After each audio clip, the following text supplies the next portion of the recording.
Aurrekoan esan bezala, gaurko kronikan granada fruitua izango dut hizpide. Udazkeneko fruitu hau, kolorez eta formaz zoragarria izateaz gain, osasunari ere ekarpena egiten dio.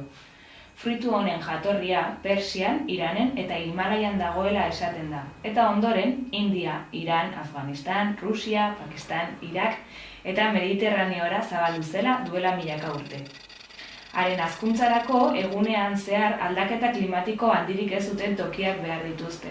Eta horregatik, gaur egun produkziorik handiena Indian, Kalifornian eta Mediterraneoan ematen da. Aldaketa klimatiko handiak ez egotea geroz eta zailagoa bada ere. Ezaugarri nutrizionalei dagokionez, granada ehuneko handi batean ura da, ehuneko 89an hain zuzen ere. Horrez gain, nutriente esanguratsuena potasioa da, eta azido zitrikoen, flavonoideen eta taninoen presentzia ere badute. Beraz, goazen elementu horiek aztertzera frutaren onurak zeintzuk diren ikusteko.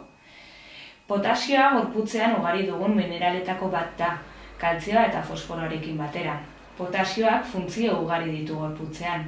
Tentsio arteriala mantentzen laguntzen du, azido base-oreka mantentzen du, estetako mugimenduak estimulatzen ditu, proteinen produkzioan parte hartzen du, karbohidratuen metabolismoan eragiten du, eta muskuluen uzkurduran parte hartzen du besteak beste. Noski, hainbeste funtzio izan da, ezinbestekoa da organismoaren funtzionamendu egokirako. Potasioa granada, platanoetan, tomatean, fruitu lehorretan edo baita lekaletan ere aurki dezakegu. Haren gabeziak berriz, paralisia, ahultasun muskularra, idorreria edo itolarria eragin dezake. Bestalde, esan dugu, granadak azido zitrikoaren presentzia duela.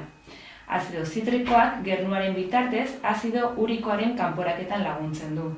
Eta horregatik, hiperuzemia edo giltzurrun litiasia dagoenean granadaren kontsumoa egokia izan daiteke. Azido zitrikoak efektu antiseptikoa dauka, hau da, desinfektatzailea da. Flavonoidei dagokionez berriz, askotan ikusi dugun bezala, efektu antioxidatzailea dute, eta beraz, erradikal asken neutralizazioan eragiten dute. Erradikal askeak bereganatuz eta kanporatuz.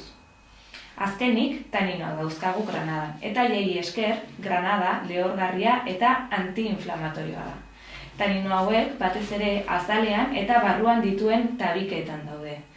Ezaugarri honexengatik granada beherakoetan, kolikoetan, flatulentzia asko daudenetan eta urdail arazoetan erabiltzea gomendatzen da. Horrez gain, aipatu ditugun barruko tabike horietan alkaloide baten presentzia dago, peleterina, eta horregatik erabilgarria da estetako zizare edo tenia dagoen kasuetan. Granada noiz erabili ikusi dugu, baina nola erabili edo nola sukaldatu dezakegu? Zumoak egin daitezke edo ensaladetan gehitu. Esaterako, orain, espinaka garaia ere badenez, espinaka ensalada bat egin dezakegu, granadarekin eta intxaurrarekin. Hauek ere udazkeneko fruituak. Horrez gain, eta gaur ikusiko dugun errezeta, granada eta mandarina gominolak dira. Pasaberri den asteburuan, ospakizunetarako lehen tailerra burutu genuen, eta gominolak prestatu ez bagenituen ere, aukera aproposa dira. Batez ere, etxeko txikienen urtebetetze ospakizunetarako. Behar ditugun osagaiak dira, 250 ml granada zuku, 250 ml mandarina zuku, 150 ml ur eta agar-agar gelatina.